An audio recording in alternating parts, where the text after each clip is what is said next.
Tipo de pessoas doentes. Aqui faz drama. Eu não acredito. Eu vou ter que ficar na minha cama pelo resto de meus dias. Você vai ter que me servir na cama, vai ter que me dar todinho, vai ter que pedir comida pra mim. Amor, Não, eu sei. Vai ser difícil suportar. isso é só uma dor de cabeça. Hã? Ela morre! Pois, aqui finge que tá tudo bem. Então eu realmente tô com coronga? Pois é, parece que você vai ter que ir pra casa. Não, não precisa, eu tô ótimo. A tua cara tá inchada, você tá com 40 graus de temperatura, tontura, ânsia de vômito, dores no corpo, você tá quase a ponto de amputar tua perna. Eu supero. Vai logo pra casa, pô! 3. Aqui finge e falha miseravelmente. Ah, fica lá chata. Então, vocês vão ter que copiar isso e... Ai, professora!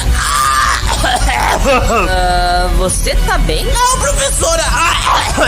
Meu coração tá doendo. Ai, meu coração! Chame os enfermeiros, chame todo mundo. Eu vou ter que ir pra casa. Sai dessa O laxada. coração fica do outro lado.